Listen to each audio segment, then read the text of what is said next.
suppose mute your mics and turn off your cameras when the presentations are taking part, and we'll have a questions and answers at the end.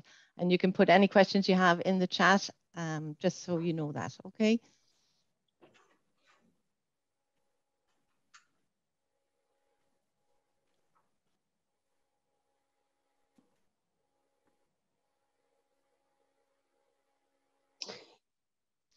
Yeah. Okay, so good evening, everybody. My name is Kathleen Hartigan, and I'm the Mature Student Officer here in NUI Galway. And we've have this information evening to give you as much information on applying to NUI Galway as a mature student. So I just go through my presentation now.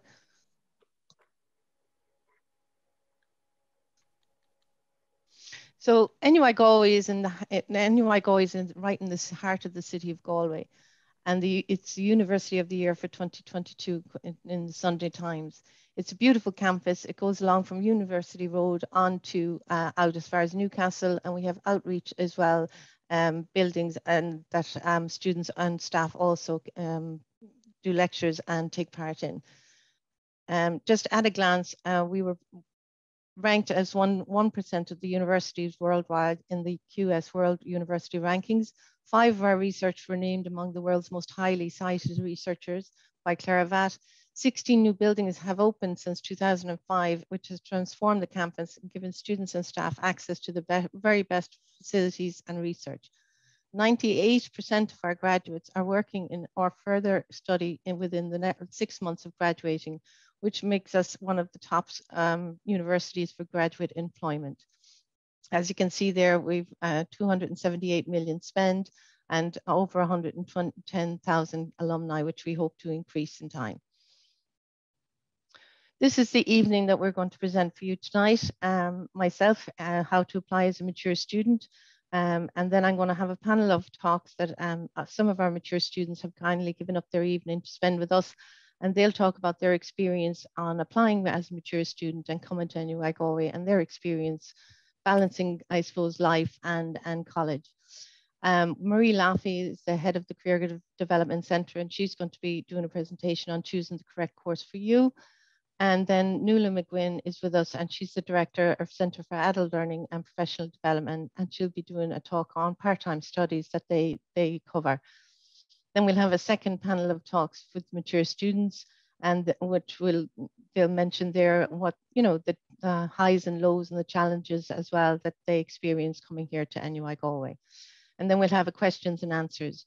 But in the meantime, we have got the people that are involved. I'll introduce first. We have Angela Bly, who's a nursing student. She's second year, and she came through the CAO mature route. Roshi McGuinn and Brian Keogh are both doing OT in third year, and they're going to be talking to us in a little while. And Mary Corrigan, hopefully as well, will be joining us, and she'll be talking about her experience coming in as an engineering student. Mary actually came through our Diploma and Foundation Science Technology course and engineering. Cheryl Mellett is with us, and she's studying civil law. And Mary is in second year. She was a CAME leader, and she's currently on an internship with the Irish Council for Civil Liberties.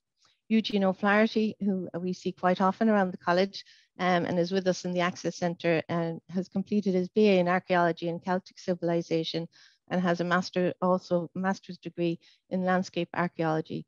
And also Tendai Munzonze, who also completed the Mature Access Programme with us, is currently studying Global Commerce, was a recipient of a President's Award and Employability Award, and he also was a mentor leader, which is a person who supports people coming in first years to help them, I suppose, get to know the college and introduce them to certain areas and societies and things that we have going on in the university. And then we'll have Marie Laffey and Nuala McGuinn presenting for us as well after that. Behind the scenes in our chat function, we have so many colleagues, and I'm so appreciative of you all joining me this evening. From the Admissions Office, the Access Centre, Centre for Adult Learning and Professional Development, Student Advisors, Arts, Social Science and Celtic Studies, the School of Business and Law, Science and Engineering, Medicine, Nursing and Health Sciences, and also the Admissions Officer in Shannon School of Hotel Management. So thank you all for that. What is a mature student full-time? A mature student is a person that's 23 or over before the 1st of January of the year of entry. So that's the 1st of January 2022 for applying for September. You need to be a resident for 3 out of the last 5 years in a EU country. And you may be entitled to free fees for first-time entrant to a degree. I suppose to explain this a little bit, if you are doing a degree for the first time, then you can apply for SUSI grant if you're eligible. If you have done a degree before this, you may have difficulties getting funding for it. So you need to contact the SUSI office for this. And you need to apply before the 1st of February to the CAO office at cao.ie. Where do you begin? The undergraduate prospectus is a prospectus that goes through all the programs in detail. And this is also available on the university website, which can include talks from students to share their experience on why they applied for those programs. The Mature Students Guide is also a valuable tool to use because it goes through the criteria to apply as a mature student. Anna's going to pop those into the chat function so you have access to those. And I suppose the best advice we can give you is when you are choosing a program, choose something that you enjoy, something that you have interest in, because when you're studying, it's always easier to study something that you have interest in and enjoy. We have 4 NUI Galway colleges: College of Arts, Social Science and Celtic Studies, College of Business and Law, College of Science and Engineering, and the College of Medicine, Nursing and Health Sciences. So I'm going to start with the College of Arts, Social Science and Celtic Studies. I suppose it's important to know that if you are applying for an arts degree, you will need to apply for the Msap exam. So the GY 101, which is the general arts degree, it's the Msap that you only need to do to apply for this course.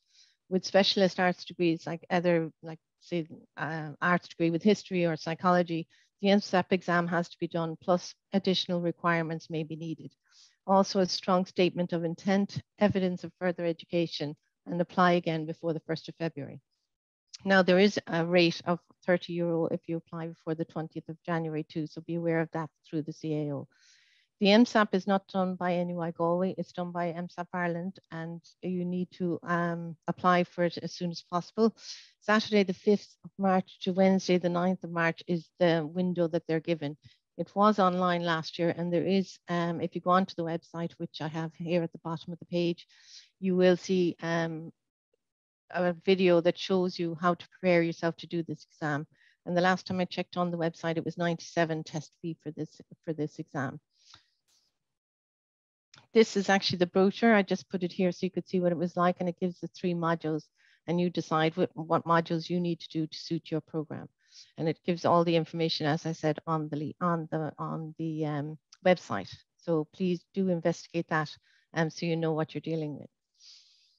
With regard to the College of Business and Law, the criteria for selection includes candidates' ability and to undertake the program and to complete it, so they're able to finish and benefit from this program.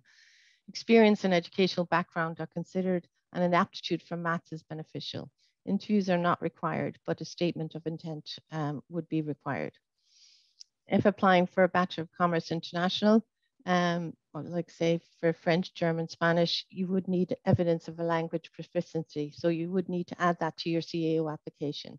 And with the Accountancy for Commerce, you need evidence of the Accountancy Technician's exam. Sorry, I need to put my mouse down. With the law degrees, we have, I've just put them down here, but the criteria for most of them is for an aptitude for legal studies, accountancy, maths, and I can't see.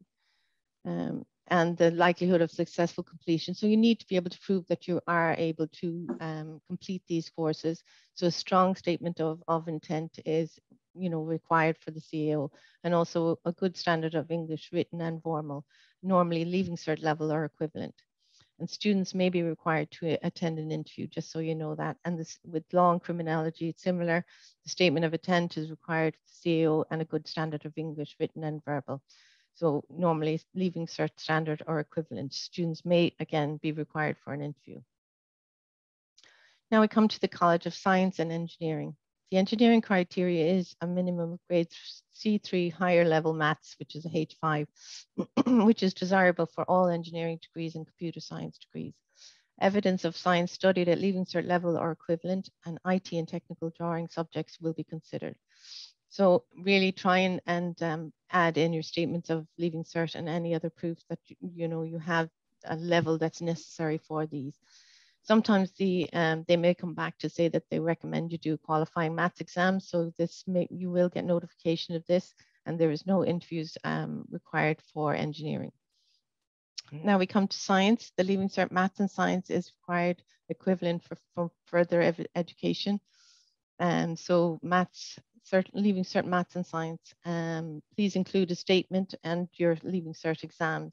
Interviews are not required, and you should try to prove, I suppose, your motivation to pursue a degree in your chosen interest and how your degree may, assist from what your plans are, future plans are. Any personal interest in science would also be of interest for those programs. Medicine, nurse, and health sciences. With medicine, GY 501, the subject eligibility requirement is C2 H4 grade and a Leaving Cert higher level laboratory subject. So that's basically physics, chemistry, biology, physics with chemistry, joint or agricultural science or equivalent. The HPAT exam will have to be applied for before the 21st of January. And the test window for this, when I checked a couple of weeks ago, was the 18th to the 26th of February, 2022. And they're the email, they're the website address there, hpat-ireland.acer.org. So if you follow up on that, and then depending on your HPAT exam, you may be called for a multiple mini interview. And this could be either a 5 or a 6 year degree. Health sciences includes, it's a 4-year degree, speech language therapy, occupational therapy, or pediatric medicine. So they're looking for an honours Leaving Certificate Science and work experience in a healthcare area. So this is required for all of those occupational therapy and speech and language and pediatric medicine. A strong statement, a very strong statement of intent is required in your CAO application. With regard to the nursing degree, we have general nursing, mental health nursing, and midwifery. So the criteria for nursing and midwifery is an aptitude test that's done through the NMBI. The score of the test determines places which are extremely competitive. A CAO statement of intent is not required for nursing. Having applied through the CAO before the 1st of February 2022 is vital, and you need to look up the NMBI website for further information and instructions. And there's also a handbook that's usually available in March. So please contact the NMBI if you are having if you plan to do the test or if you have technical issues or support is needed, and they'll help you out there. So that's available in March. CAO offers. With regard to CAO offers, all mature students must apply before the 1st of February at 5:15. You can amend, add, delete, or reorder course choices between the 5th of February and the 1st of March by 5:15 for a fee of €10. You can change your mind, I suppose, by reordering existing course choice. What that means is you can have up to 10 level 8 choices, and I think there's 10, 6, and 7 level choices as well. You can reorder those. You cannot add courses at that stage, or you can't delete choices. So you can reorder them the way, if you've changed your mind and you don't want to do psychology and arts, but you just want to do general arts, you can change that order, but you can't add general arts if it's not on it already. We always advise, I suppose the most important thing is what you really, really want to do is what you put down first. Whether you think you will get it or not get it, it's important that it's on first, or you might not get that offer. So put your genuine order of preference, and to ensure that you register for assessments for the HPAT and the Msap before the deadline dates. I'm going to go through just briefly the fee components, which you can find on our website as well. I have last year's, I didn't have this year's yet. 2,598, which is paid by the government. For international students, if there are any international students with us, the cost, it was up to 16,216 last year. Student contribution fee is 3,000. Now this is paid by SUSI if you do get a grant. So do apply for the SUSI grant if you think you're eligible in plenty of time. I think it's just susi.ie. Student services charge is 140. this needs to be paid by every student and is not covered by the grant and won't be covered by back to education allowance. If you are on long-term social welfare, you need to make an appointment with your jobs advisor and have a discussion on how, what's the best way forward for your social welfare means. We also have mature student scholarships. We have the University 1916 bursary, mature student scholarships, and the University of Sanctuary. All these scholarships can be looked up on our website, nuigalway.ie/mature.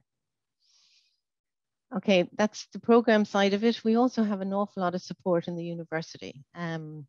So we have under the Access Centre, we provide education opportunities for mature students, access students, students with a disability, mental health condition, or specific learning difficulty. So under the Access Centre, we have foundation programs and access programs, disability support services, mature students, of course, and there's an opportunity, if you do with the online learning over the last 18 months, we have a laptop loan scheme. So if you are having difficulty with your laptop and you can't afford to replace it or fix it, do feel free to contact us, and all that information is on our website. The Career Development Centre provides a range of supports, including guidance, application, advice, workshops, employer events. I know they help with CVs. There's a huge amount of work that the Career Development Centre do that Marie Laffey, I'm sure, will probably mention a good few of them as well, but just here, just to cover, just so you know that it is important, if you are having doubts of where you want to go, what plan you have, to contact the Career Development Centre and make an appointment and talk about what your options may be. On side of that, we do have academic supports. For some of us, it's, we mightn't have studied for the last 10 or 15 years, so referencing and all that wasn't done in them days. So Academic Writing Centre does help with those assignments and essays that you might be struggling with.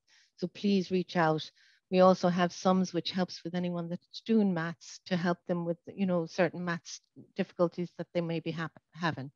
So I have the website there. It's just nuigalway.ie student/services.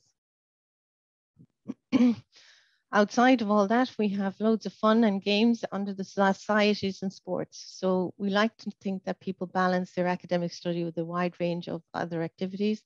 It's a great way of meeting friends.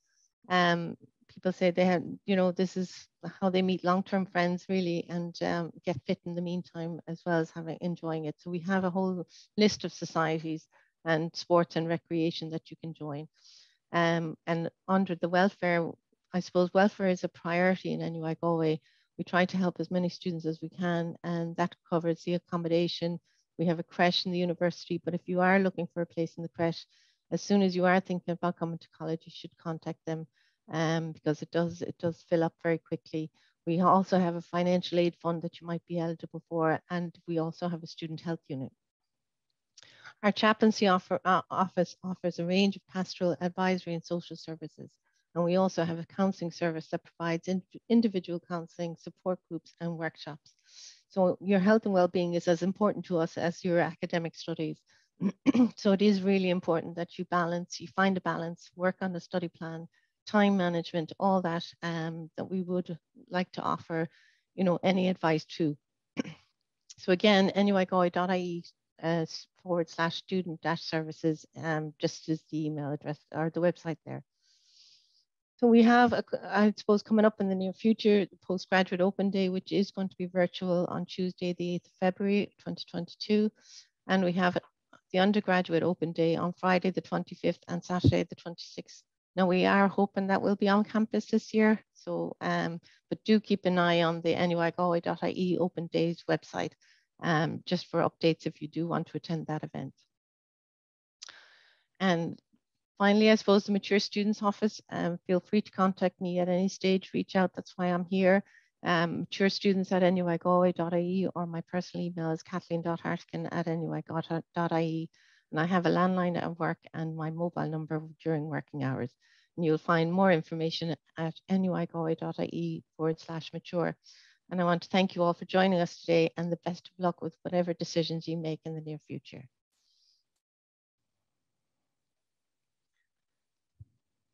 Now, I'm going to stop sharing and introduce the first panel of students. So we have with us Angela Bly, who's studying second year nursing, Roisin McGuinn, who's with us as well, Brian Kyo, who both are doing OT, and Mary Corrigan. So Angela, I'll open with you first if you want to turn on your camera and mic. Hi, Kathleen. How are you?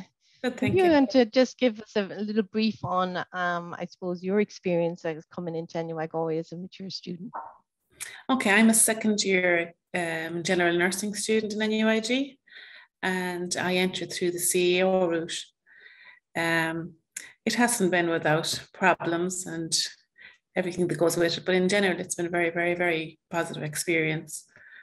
My biggest worries along the way was getting to know everybody and fitting in with college life, but that has been perfectly fine. And my biggest challenge to date has been navigating the college system and blackboarding, but after a lot of hard work, I finally got there, I think. That's great. In your educational journey, you're in second year now. How do you find balancing, I suppose you have a family as well at home, I know. So how do you find balancing the home life with college? Well, I have two girls, they're 20 and 22, both in college. So I guess time management has been the biggest issue. But I just made a plan and stuck to it, and keeping up with my assignments and all the college work has been most important. Travel is a big issue too, because I have a 3-hour round trip. Wow. So I just have to organize my week on a Saturday and be very well prepared for the week ahead. Great. Thanks so much. You might stay on there. Roisin. Of course. Roisin, you might come in there. Nursing student, third year. I remember you, Roisin. How are you? Good, thank you. So thanks for coming on tonight. So do you want to give us a brief, I suppose, introduction to yourself? Because I know you came through, wasn't it the Mature Access course? Or yeah, it was indeed. Yeah, I came through the Mature Access route in 2018, and I'm now in my third year of occupational therapy. So I'm 4 years now in NUIG, which is the time has just flown. It's amazing how fast it's gone. But to say without the access course, like I understand completely, Angela, where you're coming from, access and getting around to Blackboard and so on is quite complicated starting out. But I suppose through the access program, I would have got that firsthand kind of experience before I got into the occupational therapy route. So that was quite helpful to me. But in order to get through to the occupational therapy, I done the access course. Like I said, I took the science route, and there was certain grades to get, and then if you got those grades, you were shortlisted for an interview, and I luckily got through the interview and then was accepted onto the occupational therapy program, which I was absolutely over the moon with. Are you loving it, Roisin? Yeah, I really am. But it's like Andrea said, it comes with its struggles and highs and lows. I suppose with COVID, everything has been up in the air, kind of doing online learning and stuff like that. But I'd tell, the lectures have been fantastic. Our group has been quite good. So it's lovely. And we got to get out on placement last year. So that really, for me, that was as a mature student, you're used to working so much and studying, I suppose, it's not my strongest point. I'd be more of a worker than a studier. So it really got me to love the course even more, because I got to do what I would be strongest at. That's great. We're going to bring Brian in here to give you a hand. Brian, how are you? You're very welcome. Hi. Thanks, Kathleen. Wow. Yeah, I'm a third year occupational therapy student as well. I'm in Roisin's class. I would have come at it through a slightly different route. I was working in a hospital for years as a carer in the hospital for 8 years. And that kind of made me aware of occupational therapy, working alongside them on the wards. So then I applied through the CAO. I think you mentioned earlier that you had to have a statement of interest and intent, and then I got called for an interview, and I came to NUIG and met a few members of the OT department, and thankfully I got an offer then. And yeah, like Roisin was saying, I was so used to working for years that coming back into college learning environment. It was like completely alien to me, and like I'd be used to running around the wards and like 12-hour shifts, and then my first day in college I was like, I've just been sitting here at a desk all day. I don't know how I'm so tired. Like it was completely I just It's a different experience. I can imagine, yeah. after coming from working and then starting to study. What did you find the toughest, Brian? Was it, like, was it very different from your school days, I suppose, essay writing and referencing and find that? Yeah, completely. It's like Roisin said, like I'd be more of a worker than a studier, and yeah, I was getting essays, assignments, all of it coming together. I really struggled, but like it is a like key thing. You have to get like a study plan. You have to prioritize your things. It's but then when I was out in placement, like all those things you learned in the first year and a half of the course, they all kind of come together when you're out there, and like you can see it in action, and it's just brilliant. Yeah. Well done. Mary, sorry, my voice is going. Mary Carrigan, are you there? No, I saw you earlier. Hi, Mary, how are you keeping? Hi, good, thanks. It's good to see you. Do you want to give a brief experience? You're in engineering. Yeah, I did the part-time evening course. I think it's called, is it the foundation course in science? That was on a Tuesday and a Thursday night. And so I didn't have to apply through CAO. Did I apply through CAO? Honestly, I can't remember. It was so long ago. Yeah, you would have to apply through the CAO anyway, but yeah, but with the program, with the foundation program rather than direct entry, yeah. Yeah, so I came back, and first year in engineering, we're all together. So there was like 280 people, and there was only a handful of mature students. So we kind of gravitated together. And then in second year, I went into civil engineering, and luckily 3 of the people that I'm friends with, they were in civil engineering as well. But then with COVID, it was all online. So that was kind of a bit of a washout of a year, to be honest. But this year, now that we're back on campus, I'm really enjoying it, and I'm really getting into my stride, because like the branch of civil engineering is so much smaller, and getting to know the younger classmates as well as individuals. And I think as well, because they've had a couple of years to grow up, they see us now as just classmates, rather than when they came out with the Leaving Cert into college, we were like the old people, and it's like, ooh, we don't want to talk to you. Whereas, now we're just people. We're not going to go out drinking with them or anything, but we definitely get on a lot better. And do you find that the mature students and the younger people, like, when it comes to group work and that, do you benefit each other, I suppose, is what I'm thinking of? I think when it comes to group work, most people just want to get the work done and get it over and done with. There'll always be 1 or 2 that kind of, they coast along or whatever. So like I've had no problem getting along with the younger ones, but I have noticed now that we're in the smaller group and that they are a couple of years older, they don't really seem to care as much that we're older. Whereas, I think when they first come in after the Leaving Cert, they've just left their parents, they've left their teachers, they've left authority, and sometimes they just kind of don't want to hang out with the mature people because 1, you're so much older, and 2, they're kind of like, they still see you as an authority, even though you're not in authority over them. There's still that divide, whereas that's kind of gone now. We have the crack board and stuff like that. Like, I'm still not going to be going out with them, drinking shots or whatever, but it does seem to have evened out a lot more in third year. I think anyway. I don't know what the other mature students have found. Have you experience with the younger group, any of you, that you can pass on? I think our group, like in general, we have a lovely class, and like I understand exactly, like, not that they don't want to like participate with you, but I suppose their outlook on life is a small bit different to yours.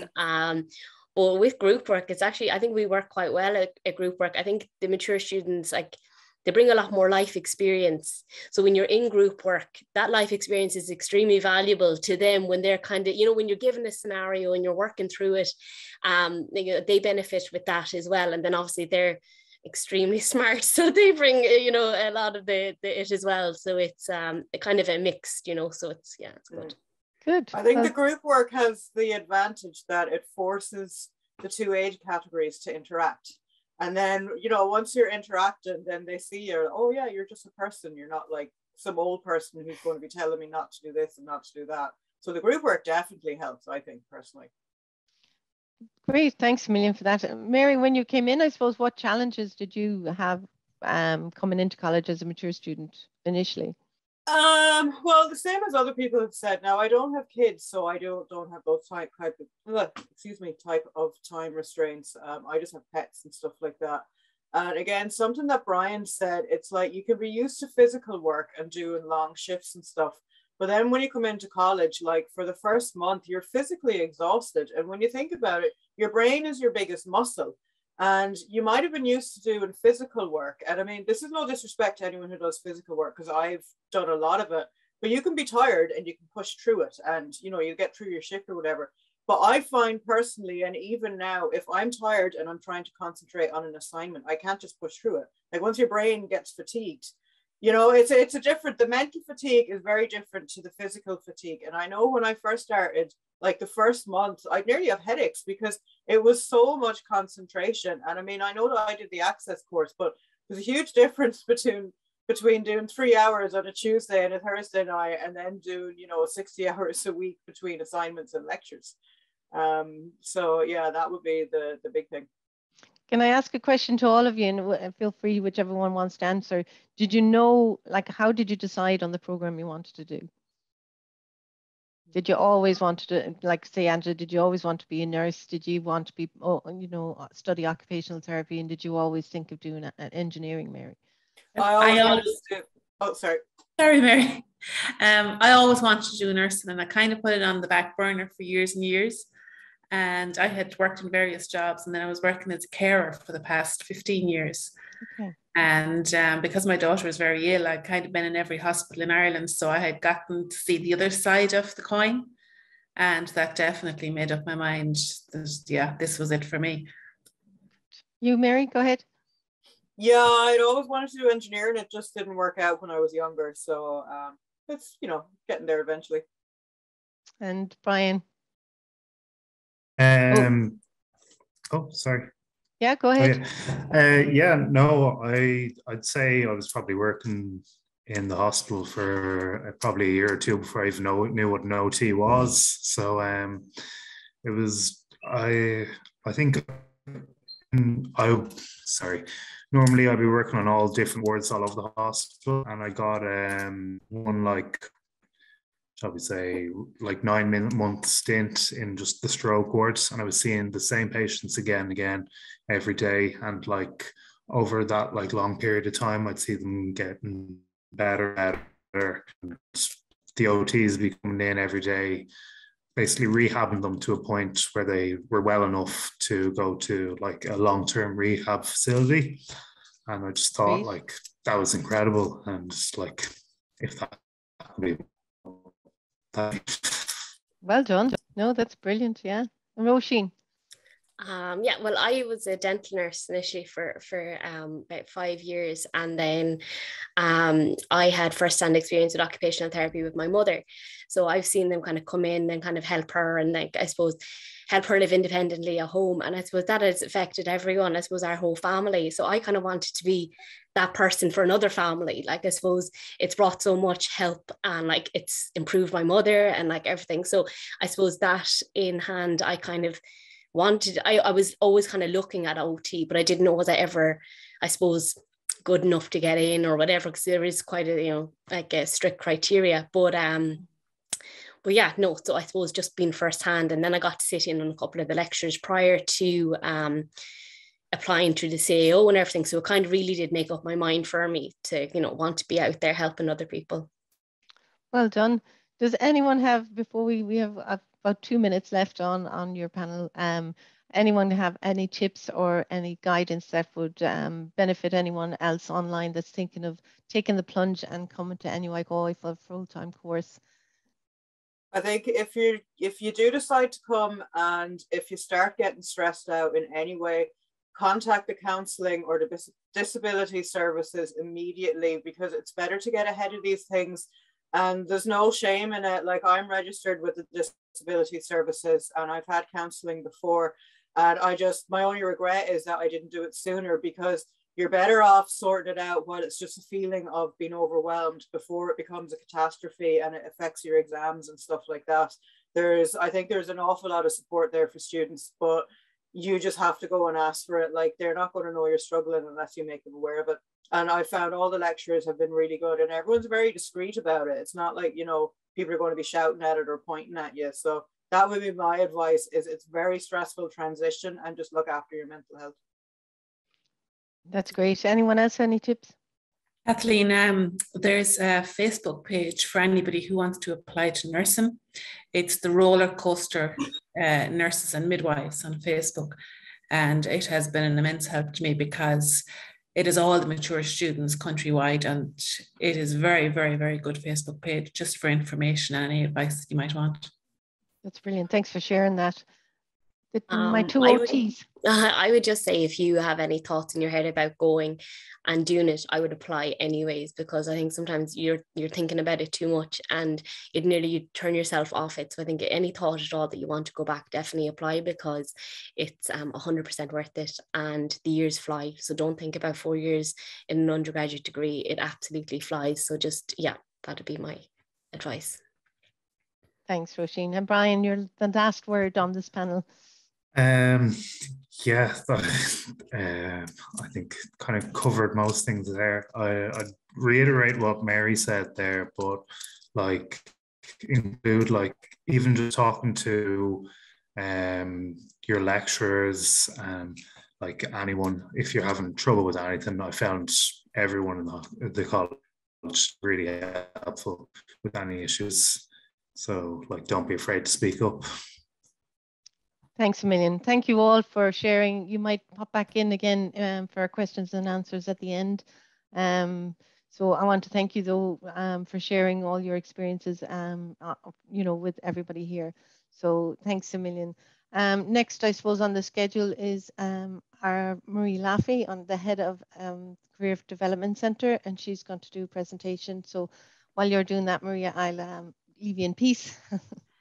Thank you, Kathleen, and delighted to be here representing the CDC. So I'm just going to share my screen, and I think I have 20 minutes, hopefully. Yeah, that should be fine. We are on schedule. Is that okay? Are we on schedule? Yep. Okay, brilliant. So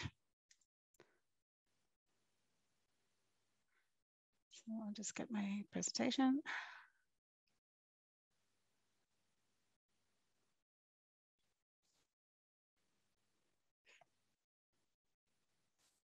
So can everybody see that? Yep, that's grand. Go ahead. That's great. Okay, yep. Great. So good evening, everybody, and welcome to my presentation. I'm Marie Laffey, and I'm head of the Career Development Centre. So I'm going to talk about, choosing the right course for you. So there's lots of different courses out there. You may not, as one of the students said earlier, you may be thinking about going back to education, but you don't know what the course or what you should do. And so hopefully you'll have some idea on how to navigate that for yourself, and maybe narrow down your choices after the presentation. So I'm just really going to cover, talk about self-assessment and really look at self-awareness and how that will help you understand, your interests and where you might be thinking about in terms of a course or a sector that you're thinking of doing. So we've heard there from health sciences, we've heard from engineering, so maybe this will help you in terms of determining what you are thinking about. What do you need to consider when you're making those choices? And then what's the employability and what's our job prospects? Because we return to education as with the hope that it will improve, for some, that it'll improve our job prospects and our salaries and our income. For some, it may be your changing career. Like myself, I actually was a mature student in 2008. I had originally done a degree in 1991, but I was looking to change career, having had a family and was in a role that was quite demanding, and really wanted to look at something that would allow me to more flexibility. So that was my reason really for coming back into third level.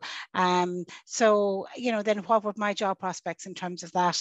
And then how, as Kathleen mentioned, how does the CDC support you once you're a registered student? So I talked about self-assessment, and when we think about self-assessment, it's really think about where are we on the scale. So if I was to ask you all here this evening, there's I think over 100 on tonight. Where would you be on this scale? Would you be from 1 that you really haven't a clue what you want to do, but you know you want to do something, or you have some ideas, or you know exactly where you want what you want to do next? And normally when I ask this question, an awful lot will be in the 1 to 3 range. They know they want to go back to education, they know they want to do something, but they really don't know what they want, or even how they could start exploring in terms of the things that they might be interested in. And you'll have a very small number that know exactly what they want. So if you're down in that range of 1 to 4, that's okay, because most people are down in that range. So I just wanted to say that. And evenings like this and our postgraduate courses and our open days and our undergraduate course, they really help you identify and explore what your options might be. So when we look at our career choice and we're looking at our options in terms of courses, there's really, it's like a 4-step process here. It's really knowing yourself. So what's your interests? What's your values? What motivates you? I know one of the students there is 4.5 years in as an undergraduate, starting off with the Access program. And you really need to understand what motivates you, because, you know, to spend 4.5 years and you're studying, that motivation really needs to hold you and hold your interest in the course. Then finding out, once you know what motivates you, what's your interest and so on, well, finding out what are the courses out there. From that, then taking all the information, comparing maybe different courses, different institutions and so on, and making your decision in terms of what that course might be. And the taking action then is applying for that course, or applying for your entry route in. So again, looking at how do we explore? So looking at your interests and your preferences. So what are you interested in? And what are the potential career pathways then that will come out of those interests? And then from there, what are the jobs and what are the careers that will come out of that? So when you're looking, you know, so you may be looking at doing a program, as I said, you might be cross-training and you're looking to change career, or maybe you're looking to upskill in your current field. And ultimately, it's looking to see, well, what would the career or the job that I will get from this? Will I be employable? What will my employability look like? And so self-awareness is really important, because we're all unique and individual. And when you look at yourself and your interests and your values, it really then will empower you to start looking at options for yourself, and then also looking at your strengths. So we had 2 of the students there talked about they're really workers, and they like working with their practically and really being out and working with clients and service users, and the studying maybe not so much, and that's really important to understand that that's what you like when you're looking at a course or you're looking at a profession or a career that you want to move into. So when we look at self-assessment, what do we mean by self-assessment? So what are your personal qualities? What do you love to do? And most importantly, what do you not want to do? I often think of a student that I had who just came back from placement in engineering and did very well, was doing very well in the course. And for them, the placement really confirmed. And I said, how did your placement go? And they said, well, I know I don't want to do engineering. And so just as much as they wanted to do business, really. So just as much as you know what you love doing, it's important to know what you don't want. What are your skills? What are your strengths? And then in terms of your hobbies and interests, and what type of learner are you? Are you someone that can learn by doing? Do you take information in well? And as I mentioned earlier, will you need accommodations in your learning? And what will that mean for you? Are there transferable skills that you already can use? So I spoke with a student recently who's a mature student, and they're doing a master's. And for them, their transferable skill is that they're a project manager already in a different sector, and they want to take that management skill and use it in the social impact sector. And that was their choice of degree. And masters really influenced that, using those transferable skills in another area, but recognizing that you have those skills and that you can transfer them. And then thinking about, well, what did you enjoy in second level? Maybe you've done a course before third level. What subjects did you enjoy? And using all of this information to really gather around and help you in terms of to narrow down, I suppose, the criteria that you know, and be able to select those courses that you like. So in terms of what do you like to study, what are your values? What will motivate you? 4 years. If you're coming into the foundation course, it will be 5 years. If you want to go further with a master's, it could be 6 years. So what's going to motivate you to keep going? What are your skills? So when we look at skills, I have your leadership skills, your communication skills. We heard some of the students talk about the projects and teamwork skills. And what are your achievements and what do you want to achieve as well?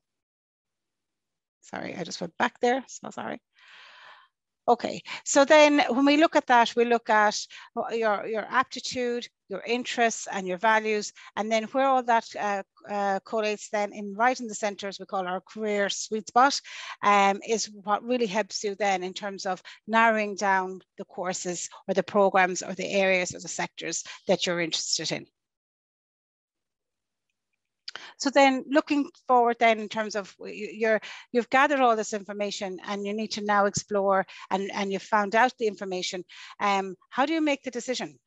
So thinking about what's your reasons for returning to learning?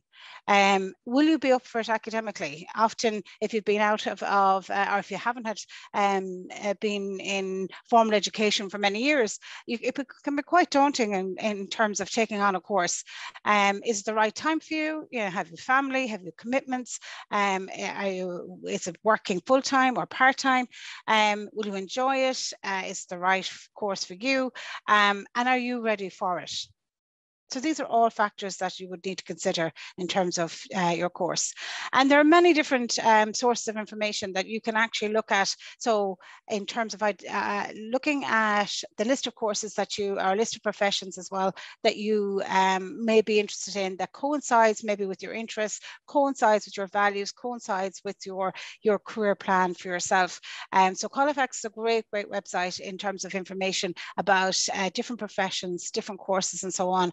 Obviously CAO has information on courses and different institutions. And I think NUIGO's website is excellent in terms of going through each of the 4 colleges, going into each of the courses, drilling down into the courses and looking at information in terms of your entry criteria, what the course is composed of, and not just looking at the first year of the course. A lot of people just look at the subjects of the first year. I think it's really important to look beyond that, because some of the courses and some of the modules in subsequent years, they're merit-based to get those courses, and we'd often have students disappointed that they didn't realize that and they had hoped to get into a certain module or choose a certain module in their second or third year, and they weren't aware that it was a merit based to choose or get access to that module. So it's really important that when you look at that information online on the website, that you're seeing not just the first year, but look beyond second, third, fourth year. And I think also you have program directors there or people to contact for information, and don't be shy about emailing them and asking about information about what the course would mean, what's the subjects, the content. If you're looking at upskilling, how that would help you in your current position and so on. I think it's really important to look at as well, is there work placement on your course? So obviously anything in the health sciences, there will be placement. In engineering, all our engineering courses have a work placement that we support in the Career Development Centre. Some of the science have, and a number of arts programs and business have. So I think we have about 92% of our courses have a placement option. And placement is really important because it really gives you that opportunity to put into practice what you're learning. I think also be conscious of your deadlines. Know what your deadlines, what you need in terms of when you're applying for the course. So looking looking at setting yourself up for success is really reflecting on what would the rewards be for you taking that next step. Is it aligned to your goals? Is it aligned to the chosen career? Is it aligned to where you see yourself going? Making sure you have that time set aside, because, you know, what's the number of hours you may have to commit to that? So, you know, you talked about, one of the students talked about being at the desk all day, and that's just attending lectures. That's not the study part of it. So, you know, really get an understanding that when you've narrowed down your choice and you're looking at that course, what will that mean in terms of study, and putting the supports around you, because, you know, it's really important that you have your family supports, or you're taking time off from your job, and that you're putting those supports around you. And the students mentioned they're asking for help. So when you're if you've joined your course and you're in first year, don't be afraid to ask for help if you're struggling. So I think it's important that when you're choosing the course, that you need to think about, what's my employability? Will I get a job afterwards? And for many of us, that's why we upskill. I know for myself, when I changed career, I was in the IT sector for 20 years, and I've changed into the education sector. That was always my goal in terms of what is, and when I started off, I just knew I wanted to do education. So I did a degree in education, but I tried to look and say, well, where do I want to go then? And for me, I loved career guidance and particularly the employability side. So I explored then further education in that area. So it was always important. It was always in my plan. What is the job, and what type of job do I want afterwards? And sometimes you won't know that until you're halfway through, and you mightn't have thought of it actually, because you've chosen a stream or a subject that really develops your interest. So, you know, we talk about our employability, and employability really is about having the skills, the knowledge, the understanding, and the attributes that will make you more likely to choose and secure occupations where you actually enjoy and you're successful. So it's about being able to, not just being able to get a job, but be able to succeed in that job as well. So in terms of how will your qualification help you with your employability? So you're looking at it, enhance your skills. It helps you get shortlisted for interview. It enhances your promotion prospects if you're upskilling and you're remaining in your current role. And we often see that there is a correlation in terms of the higher level of education you have, the higher your salary is going to be. And as Kathleen mentioned, 98% of our NUI Galway students, full-time students, were in employment or further study 6 months after graduation, with 77% of our part-time students in full-time employment after 6 months. So, you know, in terms of having that degree is really important in terms of if you're looking at increasing your employability. So one of the things in terms of our Deloitte, actually, one of the big four accounting firms, really looked at the world of work and what the key skills will look like in the future of work. And actually, I was on a panel today and we talked about the future of work and what does the future of work mean? And it's really about, you know, how, what, and who will be doing the work. And one of the things the World Economic Forum has spoken about and has written about is that by the year 2025, just 3 years away, 50% of the world's employees will have to upskill or retrain to deal with the ever-changing environment. And we know that COVID has really accelerated that. It's accelerated the need for digital skills. It is really the impact of the pandemic on our economy has really accelerated the change of what this future of work will look like, and particularly around hybrid working workplace, with many of us still working remotely actually at the moment. So looking at those skills, you're looking at emotional intelligence, flexibility, adaptive thinking will be really important. Being able to collaborate, particularly virtually, if we're looking at that hybrid work environment, continuous learning, and that's the one which the fact that you're on here today, you're looking and seeking for opportunities to upskill and that continuous learning. And I suppose I'm an advocate of lifelong learning, and I think you get bitten by the bug of education and you just want to learn more. I think and I think as a mature student, it really does. You can see how Well, for me personally, having done the degree, I went on to do further study and master's and postgraduate qualifications. And that's because it was that need for that continuous learning, the need for continuous upskilling, and really that cross-cultural intelligence as well. And these are the skills that, that as a workforce we need as we move forward over the next 5 to 10 years. And looking at the courses then that will give you that. So here actually is some stats. I know it's a bit hard to read, but our Association for Higher Education Career Services last year surveyed 300 employers, and they were asked to rank the technical skills and the soft skills that they felt were the most important.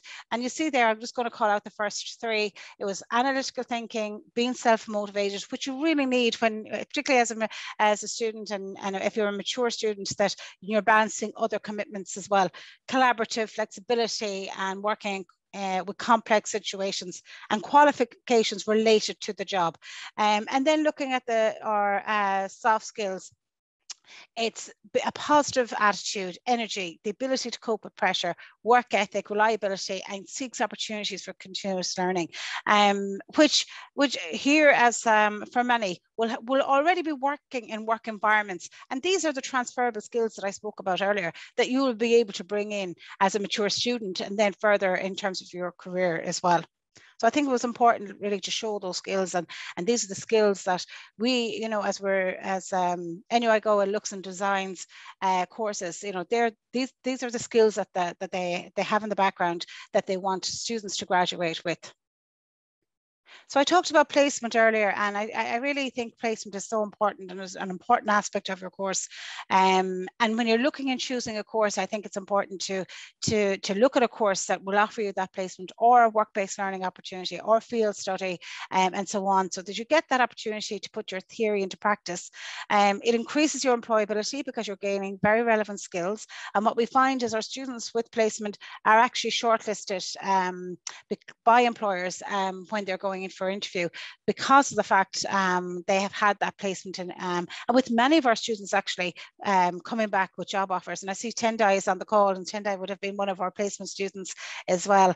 And more than that, it actually confirms your career choice. It confirms that you've actually picked the right course, you're happy with your career, and it gives you opportunity to see, you may be thinking of a different role and realize that when you go on placement, there may be different options available to you that you can specialize in. So it really confirms that career choice for you.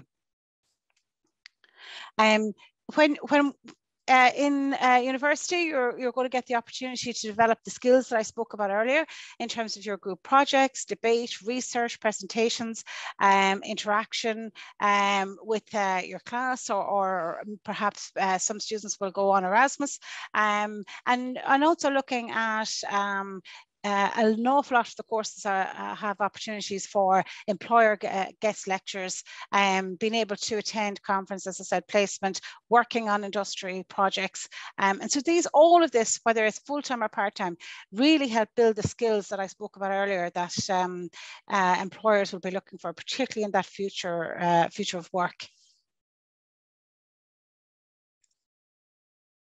So I just wanted to share this as well. This was again coming from the survey that AHEX did last year in July. So one of the key things was to see whether or not the employers are still hiring.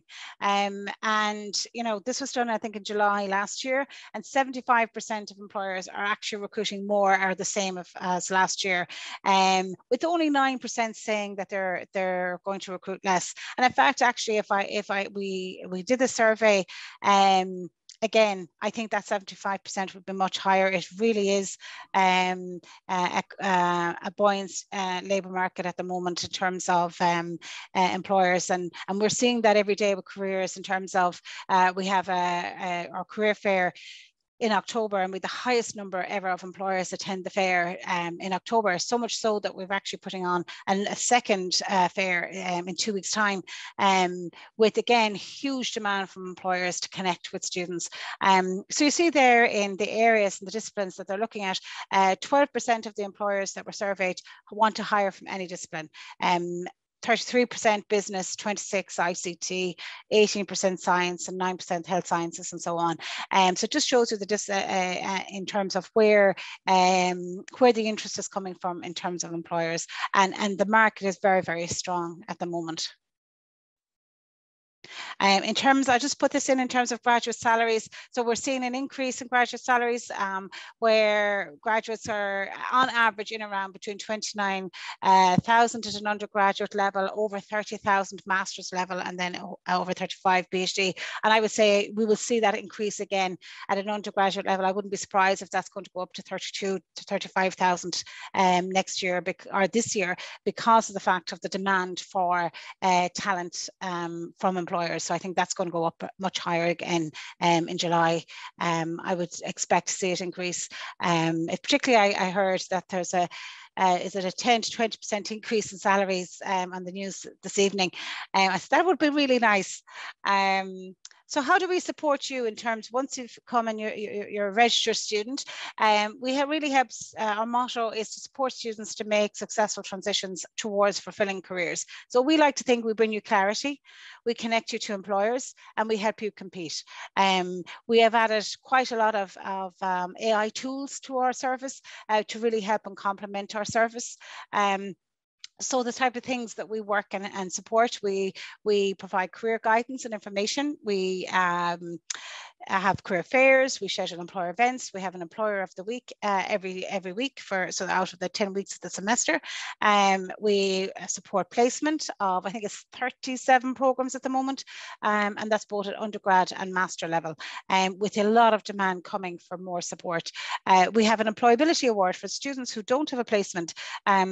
We have an employability award that is also recognised and can be put on your diploma supplement, and we find employers absolutely love this award, particularly because it's self-directed, and it's something really to talk about, particularly if you don't have placement.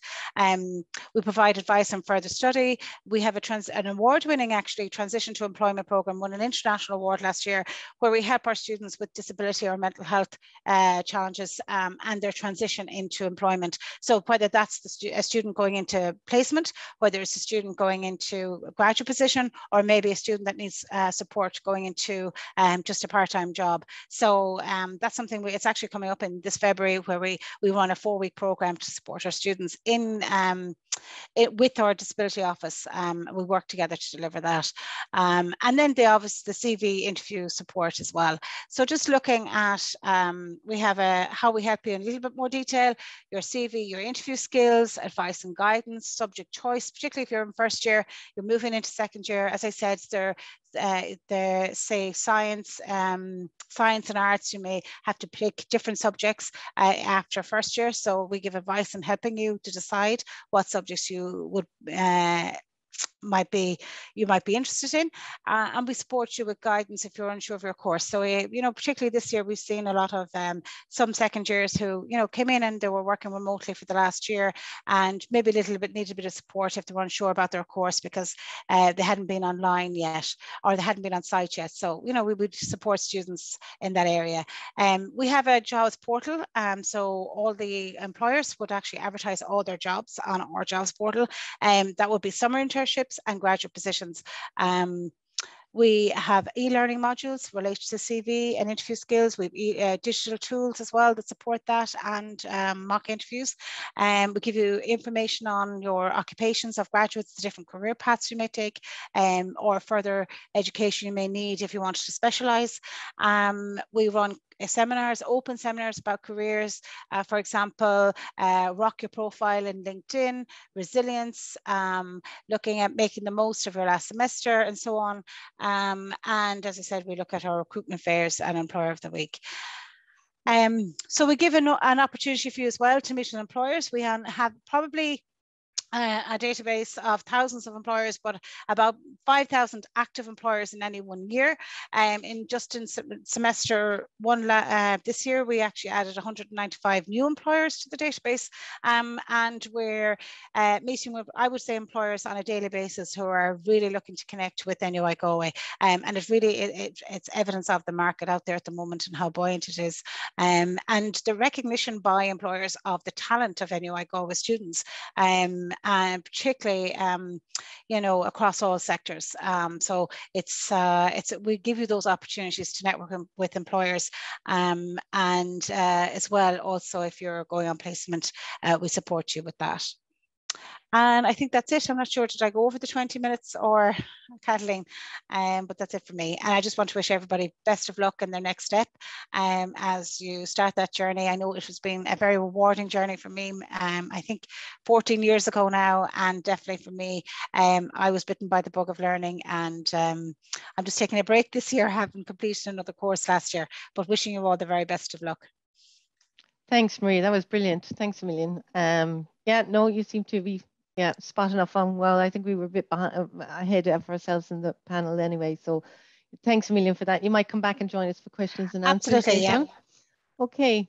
Thanks a million. That was a great amount of information there. And the Career Development Service is a brilliant service, and no more than the Disability Support Services and Counselling Services. We have great support for students. So please do reach out. You can contact me at any stage if you want more information. Nuala, how are you? I'm great, Kathleen. Thanks very much. Good. Thanks so much for coming and joining us this evening. So I'm going to leave you. You've had 20 minutes, but we won't hold it against you if you take a minute or two. All right. No problem. Thanks. And Kathleen, thanks very much for inviting me this evening, and to your audience. Very welcome. And maybe just I'll start by saying how impressed I was with the mature students. Huge congratulations to Angela, to Mary, to Roisin and to Brian, really committed learners and fantastic stories to tell. And, you know, what an inspiration for your people tonight to listen to. So just a big pool of us. It was fantastic. I really enjoyed those stories. And we have 3 more to come. Thank you. Yeah, absolutely. So I'm going to plow on and keep this piece short. So just welcome everybody. Nuala McGuinn is my name, as Kathleen mentioned, and I'm with the Centre for Adult Learning and Professional Development. And I'm joined tonight by 3 of my colleagues, Tricia Sweeney, Rosie McCormack and Louise Coyle, and they've been really busy in the chat answering some questions for you. So what I wanted to cover was just a couple of part-time options that you may be interested in. And I'm thinking about you tonight in your homes. You may be in your kitchen, you may be in your sitting room. I hope you're sitting down comfortable, having a cup of coffee, a cup of tea after the end of a very busy day. And you're probably coming from really different backgrounds. Some of you may be working, some of you may be seeking work, and others are maybe a little bit working but thinking of changing career and thinking about a course that might suit you. So it's really useful that I've come in after Marie's really helpful presentation talking about exploring your career options, because everyone's really different. And I know you tonight will be coming with a different story. So what I've just framed my presentation around is just some ideas that you might want to think about. Like, we attend the team lots of events like this. Most of the time we meet you in person, but we get a lot of regular kind of questions about courses. Now, some of them are really short answer questions, like what you've put in the chat tonight. You know, when's the closing date? How do you apply? How much is the course going to cost? Then others of you will ask more broad questions. You know, how do I pick the right course? You know, what's involved in it? What kind of study structure is there? I noticed somebody in the chat had said they had a qualification from another country, and it's common too. So we get a lot of kind of broad, open-ended questions. And it's kind of hard in a structure like this to answer some open-ended questions, but I've framed the next couple of slides around those ideas of what students will ask us. And what I've just shown you there is just some typical questions. Now, I promise you tonight, I'm not going to give you a shopping list of courses, because that's not what I want to do. What I want to give you is just a toolkit, or a kind of a framework to think about courses. So you've thought about your career, you're thinking about changing, you're thinking about some study option, and what do you need to do to think, what do you need to have when you look at our web pages or our prospectuses? What are the questions and things you need to consider? So Maybe I'll just get that bit of a shopping list out of the way. I promised there wouldn't be one, but I'm just going to throw out a few ideas, because one of the things is, what do you have on offer? That's a big question. So our website, if you go to it, we have our programs divided into our courses divided into programmatic areas. So you'll have ones in business, and management, they're grouped together. We have ones in the science and technology area. We've lots of arts courses. We have training education, we have languages, and ones in community education, courses in health promotion. And we've also short non-accredited courses and just once-off modules, which we're now terming micro-credentials. So if you go to the website, that's what you'll see, that kind of structure. And then if you click on the heading, you'll drill down into the options that are available underneath that particular program area. So that's kind of at a glance what you'll see in terms of course offerings. And then kind of coming to the questions, what should I be thinking about when I start that particular research? And here is the first thing I might just mention to you. You might often have heard about something called the National Qualifications Framework. And this is a helpful diagram that shows you that courses are offered from the left of that fan. If you look on the left-hand side, you'll see level 1. And if you whoosh right over to the right-hand side, you'll see courses at level 10. And generally in the university sector, our courses fall to that right side of that fan. So courses that are at level 7, 8, 9, and 10. Now, our degrees are ordinary degrees are level 7 and our diplomas are level 7. Our degrees, then honours, are level 8, and we have some diplomas at level 8. And then all master's programs are programs that might be termed like a postgraduate certificate or a postgraduate diploma, they're at level 9. And then the final qualification is called the doctorate, and that's level 10. So often we will show you what level the course is at. And why is that important? Just to understand and dig a bit deeper into that. The reason why the levels are interesting to consider is that they look at things around the knowledge that will be covered and the breadth, how deep or how broad is it. We'll be looking at skills, the competencies that you will attain having done a qualification at that level, and maybe your ability to learn. So just in general terms, at the competency and the knowledge end, if you choose a course at level 4 or 5, you should expect just kind of a moderate level of knowledge. It'll be quite broad. But as you move up that framework, as you move from level 7 up to level 8 or 9, you'll be digging deeper into it. And by the time you get to level 8 and 9, you'll be looking at the concepts, the theories, and you'll be digging into more of the research around it. And similarly, again, then, what are the skills? What can you do at the end of that course? Again, as you move up the framework, you'll be expecting kind of some moderate kind of skills in the beginning, but then you'll be moving into more specialized skills and tools. And then eventually at level 9, it will be more advanced. And similarly, in the idea of what role, what job would you end up with at the end of these qualifications? When you choose a level 4 to 5 course, you'll be responsible for your own work and you'll be independent, but it'll be generally for your work.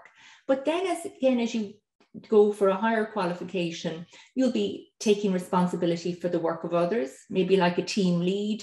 And eventually, as you go to the higher end, you will become the leader or the project lead, and you'll be coordinating the work of others. So thinking about that, as you move up the scale, you will become, I suppose, the levels of the job will increase in complexity. And then finally, just about your ability to learn and the competency around learning.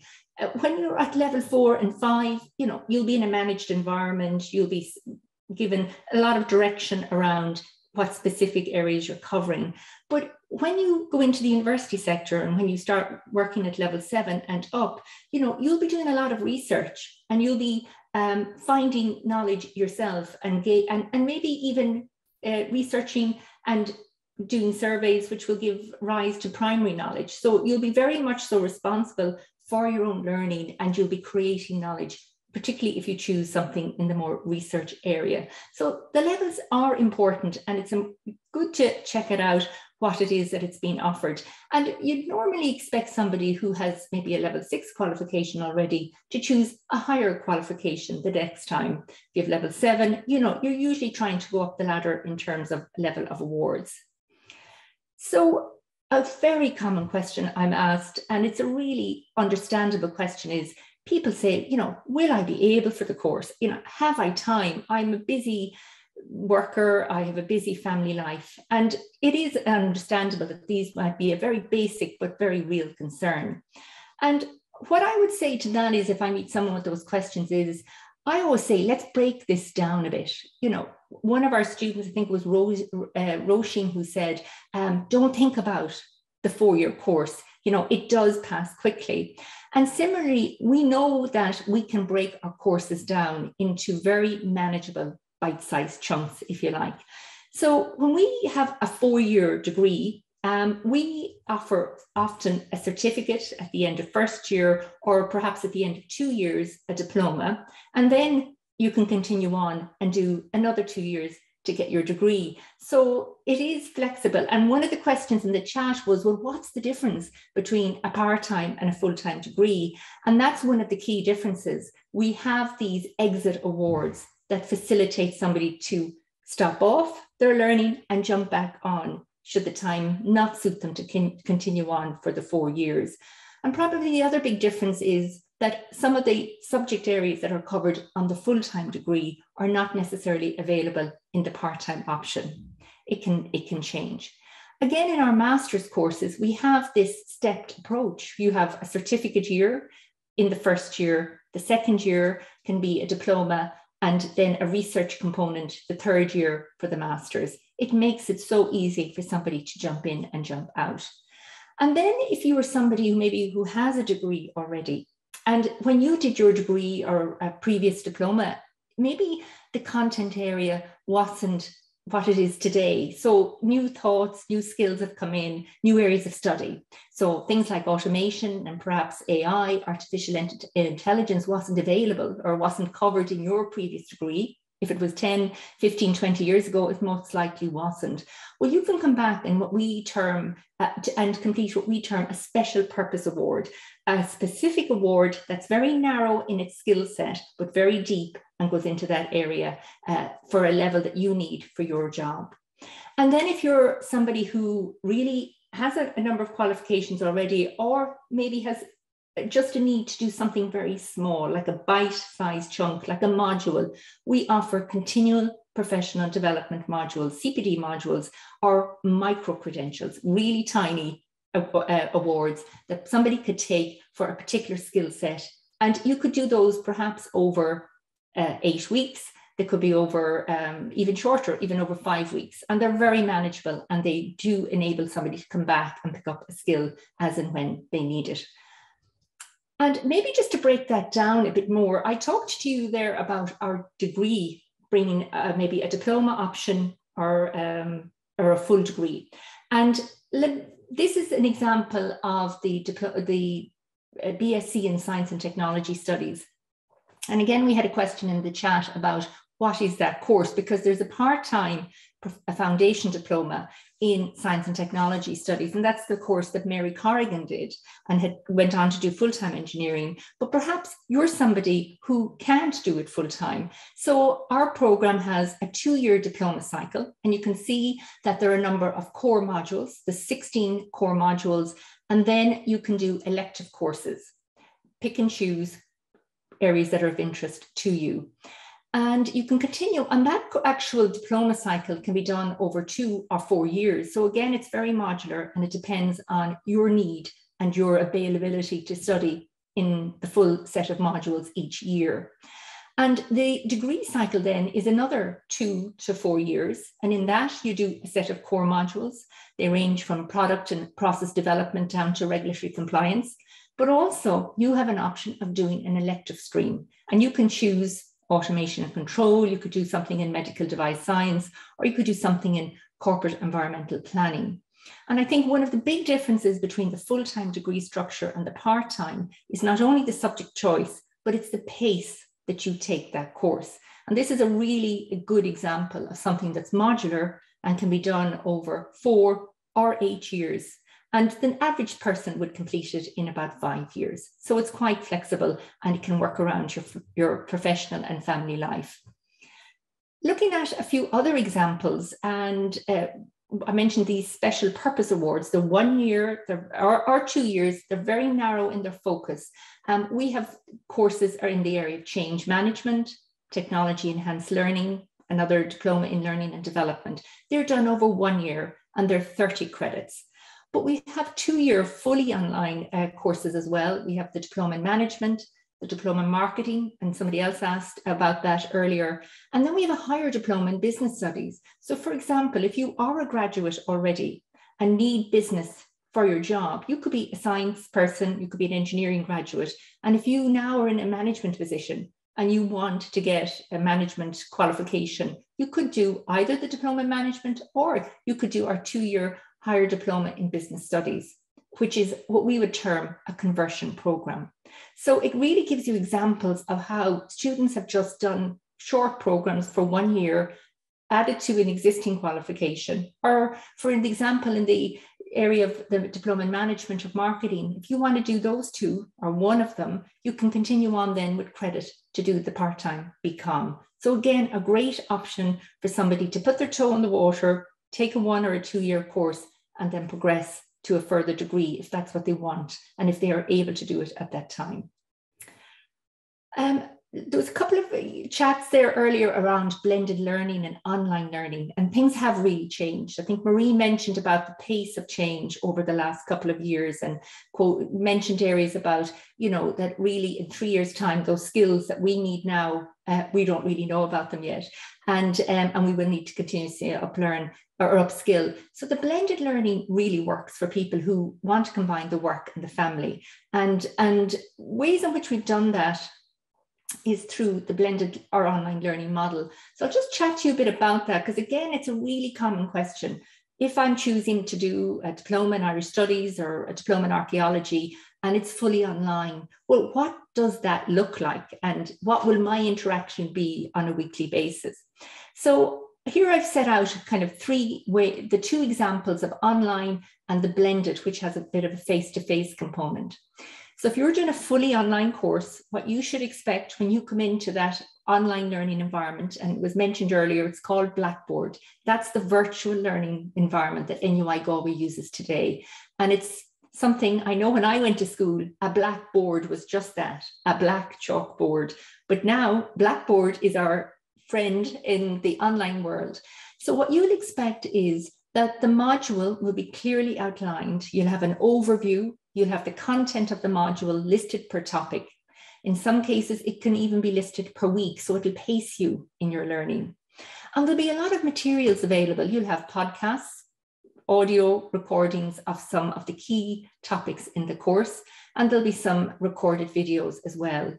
In the online courses, we'll run some webinars just like this. They can be on Zoom or they'll be on the Blackboard version of Zoom, if you like. And we'll be interacting like this. There'll be presentations, there'll be opportunities to ask questions.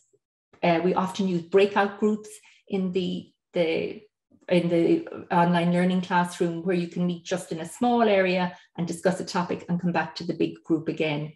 And you'll have readings and discussion boards where you'll discuss in an asynchronous manner. That's not required to be online at the same time, but just when you can go online, you can answer some questions. And in some cases, you'll have a diary to work or a journal to write up. The only difference between the fully online course and the blended learning course, you'll have all your course materials online for the blended learning course, but you will have some face-to-face workshops and seminars. So you might expect those maybe every month or every 3 weeks, just depending on what course you're doing. And if you're doing our science and engineering courses, you will have a lab component as well. So you will have to come 1 or 2 Saturdays to do the lab activities. And you'll also have perhaps field trips as well. And in assessment, we generally in our centre focus on continuous assessment. So we're not really focusing on end of semester exams for all of our modules. We've moved more to a continuous assessment model. So you will have maybe essays to write during the term. You might have contributions to make to the discussion forum. You heard students to our panel talking earlier about group projects. You may have a group project to do, and they, as we heard earlier, could be challenging because you've got to work together and you've got to make sure everyone takes on their role. And that's great. And in life, we do that. We work on teams. So we do group projects which help you develop those collaborative skills that are really important in the world of work. And in some modules, you will have a written exam, not all, you will. And they do frighten people. I understand that if you haven't been in an exam hall in 20 years, to come back in and write in that time frame, very difficult. But what we do is we support you and we guide you as to what is required. And I think what we try and do, and I hope we do to the best of our abilities, to take that fear factor away, because we want to focus on the learning, not you're testing your memory. We want to ensure that you've learned. So that's what it would look like. So you will expect, though, that you'll have weekly work to do, and you will, even though you're at home alone and you have to self-motivate yourself to study, you do need to set time aside. And students say to me, you know, am I able for the course? My first answer is yes, but make sure you give it the time, because that's what it is. Time is the biggest enemy, and make sure you give time to it, because it'll be structured online. You'll have your content there, but you will need to put that time aside. So another question is around previous learning, or something you did before and you want to add onto it. And we have lots of opportunity for people to transfer and progress. So for accessing courses, we've heard a lot this evening about the foundation program. So we have them part-time, the general arts one, and we have the business and the science and engineering one. And then there's the access program that Kathleen spoke about earlier. So we've lots of opportunities to get into the system at a basic level if you don't feel you're ready for a full diploma or degree course. But if you've come to us with something from a previous course or maybe experiential learning, then we can look at that as well. So we house that in the whole area called the recognition of prior learning. And what that does is it can sometimes give you direct entry to a course, particularly in the postgraduate area, where your degree may be not an honours degree, which is often what we look for in postgraduate studies, but what we term a level 7 or ordinary degree. But if you have 3 years or more relevant experience in the area, we can recognise that and give you direct entry to the programme based on that experience. Sometimes you've, of course, done that actually matches up with a module that you might take on this other course, this new course you're thinking about doing so we give you an exemption. But for that, we will either need an outline of what you've covered on the previous course, your exam results, and some syllabus information, because we have to match what you did previously with the new course. And so you can get credit, as we term, for this other award. And that really means it shortens the time that you will need to spend to complete a full award. And also, we have students who come from various countries with different qualifications. And they ask us questions: will you recognise my qualification from a previous or another institution outside Ireland and maybe outside the EU? And the answer is yes, we can. What we do is we look for equivalencies. We use a metric through NARIC Ireland, where your award is looked at in relation to the institution that gave it and the country that awarded it, and we establish equivalencies. So, you know, all that's really valuable. So if you've got something already that you want to talk to us about and see, can you include it for credit or maybe direct entry to a program, I would invite you to talk to us about that. And there was a lot of questions again in the chat about how to apply. So I might just address these quickly. We've answered some of them, but they're really key questions and they're the really important ones. So entry requirements. So Kathleen mentioned that if you are a mature student going full-time, you have to be 23 years by the year of entry. But if you're a part-time student, you only need to be 21 years. So there is already a difference between the full-time needing to be 23 and the part-time needing to be 21. For all our programs for application, you don't need the CAO. You go to the university's application system, which is on our website, and it's under our how to apply section. So every program or course page has a how to apply link. You click on that, you click on our portal, you create an account, and you fill out the relevant details. I'm not looking for a lot of details, and you click on that course that you're interested in and apply. And our applications will be opened on the 1st of April. And we make offers right through the summer, up until generally the end of August and prior to course commencement. So we make offers about every 6 weeks. So you can apply as early as you want. And we always encourage people to apply early in case there's any entry criteria that we may need to check with you, and to ensure that all the paperwork is set up in time. But generally, our closing dates are the end of August. That's our drop dead closing date, but open from 1st of April right through the summer until the end of August. Our course pages have details of closing dates. Some of them will close that little bit earlier, particularly if they fill quickly. So that's why we do encourage you to apply as soon as you're interested. And it's good for the mindset to know that you're going to do the course and be ready for it when September comes. Because we often find that the students who kind of come in at the last minute into our courses are the ones that find it really hard to settle in, and maybe find it they might easily be the person or the ones that will decide, maybe I rushed into this and I should maybe come back next year when I'm just mentally a little bit more ready for that course, because it does require time management and setting expectations around the people that are closest to you. A really key question is fees, and that comes up all the time. Our courses are fee paying, and our fees are listed on the website. So if you check that, you'll see what the cost of the course is, and that fee is listed per annum. Each year is what it is the fee. Now, in terms of funding, there's lots of avenues that you might want to explore. So we have programs that are funded under the Springboard Plus initiative. They're a selection of courses that are particularly targeted to industry and skills areas where there's demand. Each year we have a fresh list of courses that are falling in under that particular initiative. So we have on our website at the moment, we have our current list.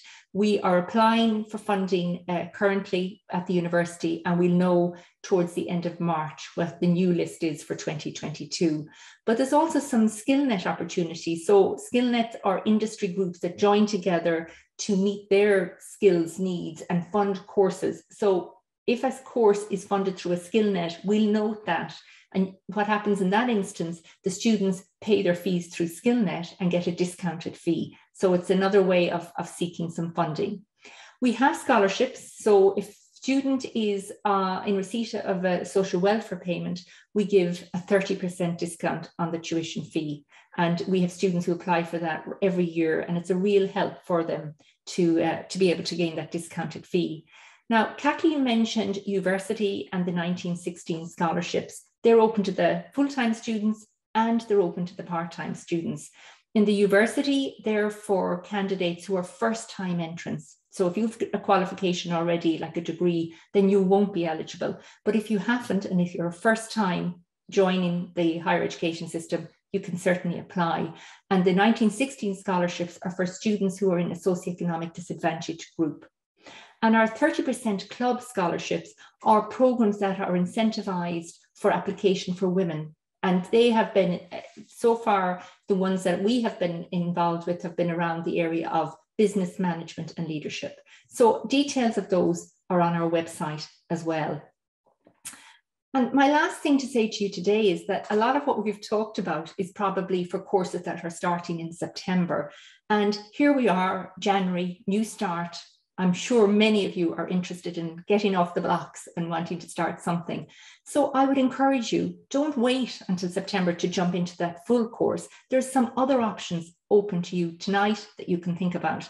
So I mentioned those CPD standalone modules. We have a list of those on our website. You could take one of those over the next couple of months to get your toe in the water. Just think about what learning is like and what that might be, how that might fit for you. And it is a very safe way to start.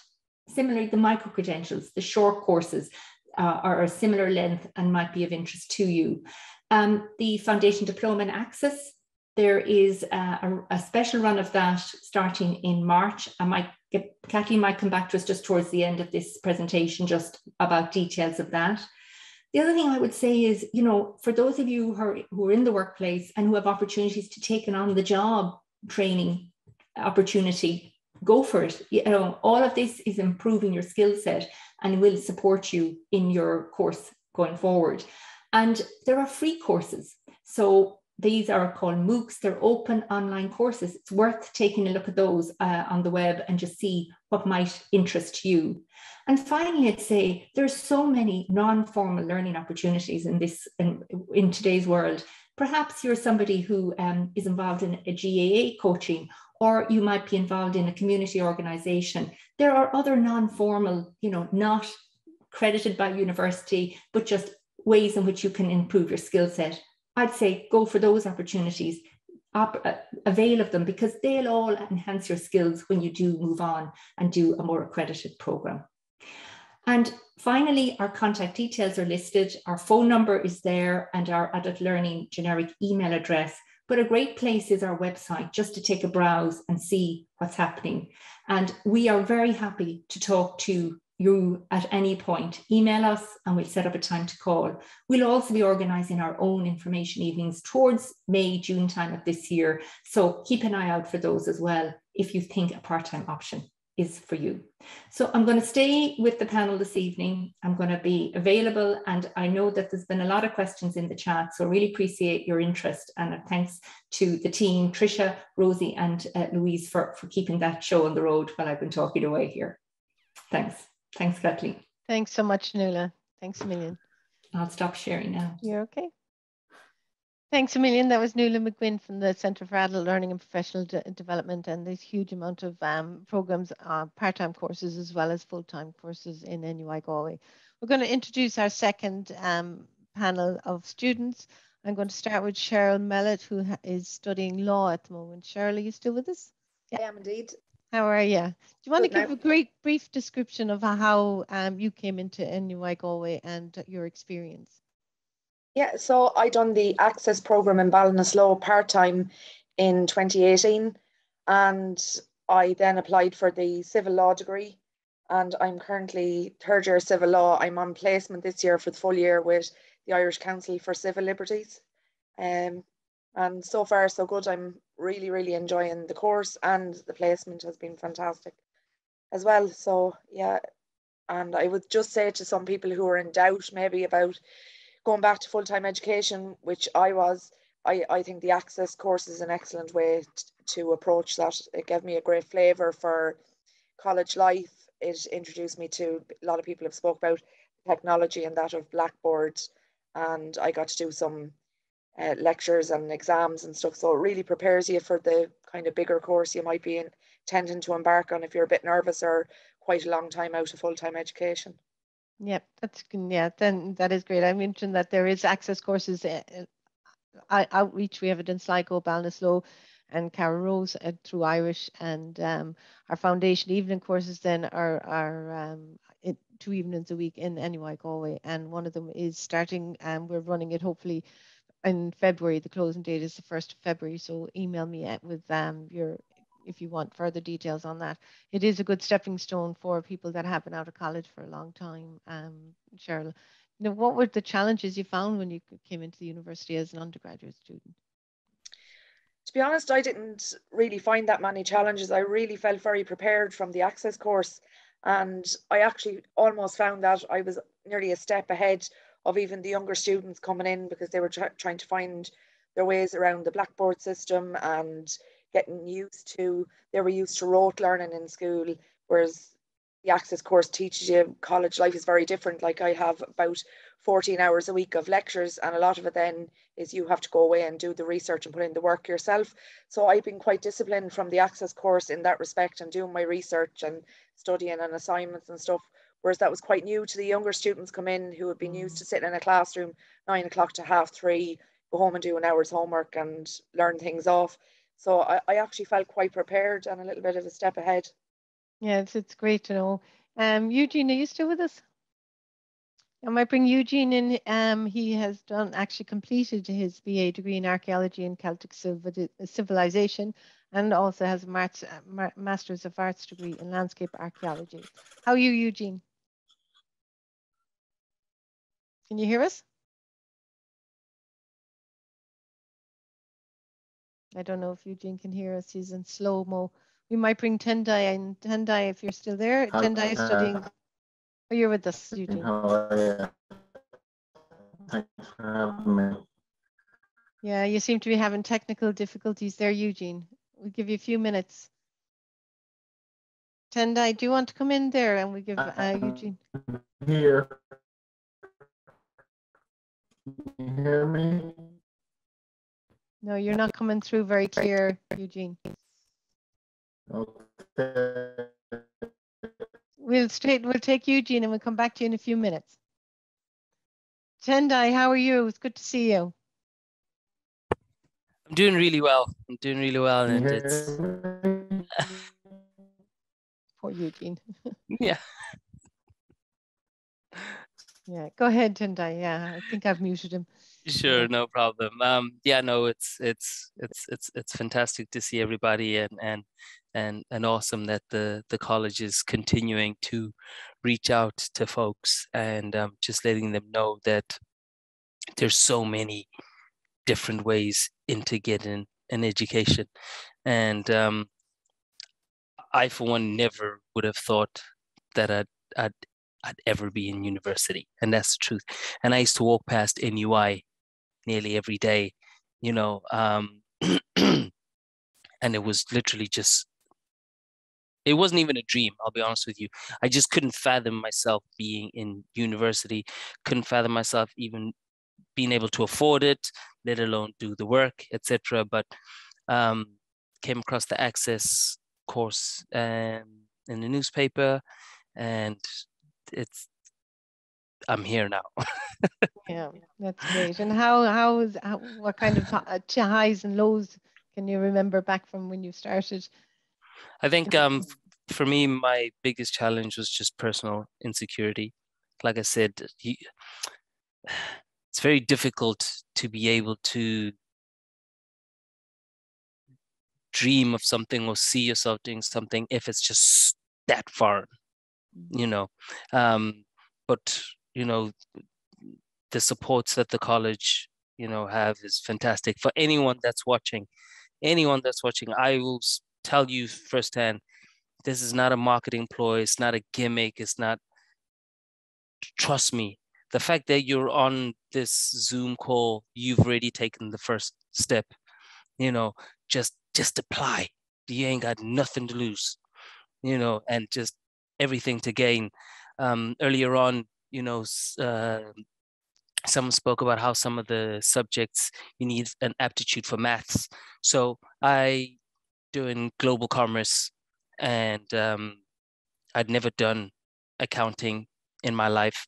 I was terrible at maths in high school, but there's sums, which is a free service that the college have. I'd be in there every day, getting help, and they'll help you, literally, no joke. They'll help you with any sort of maths, from arithmetic to quantum physics maths. There's all kinds of people that take advantage of that service.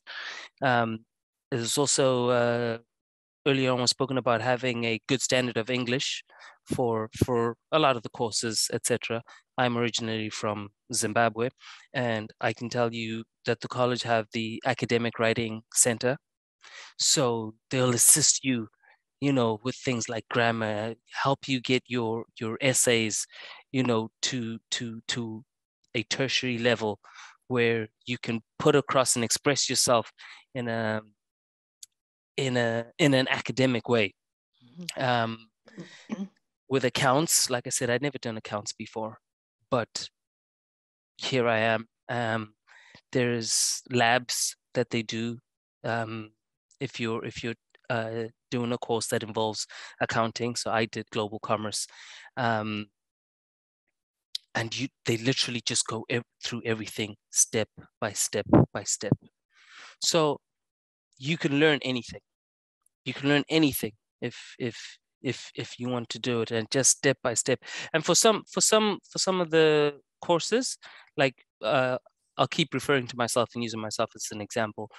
You might need to take a step back. So look at stuff that was done maybe in Leaving Cert. Now I was at a particular disadvantage that I didn't do high school here in Ireland. So I had no Leaving Cert. So the Access course was great because you just needed to come, get through the interview. And to be honest with you, in the interview, all they wanted to see is that you have that passion, you have that drive, right? Because there's limited number of spaces, and they want to make sure that they give this, they want to give the places to people that really want it. Mm. And I was honest. It's like, look, I have no Leaving Cert. I'm not great at maths. My English is okay, but I really want to do this. And if I get this opportunity, I'll keep my foot on the gas. And from that, I attended all the career development fairs and the various programs that they put on, because I had no like job experience, you know.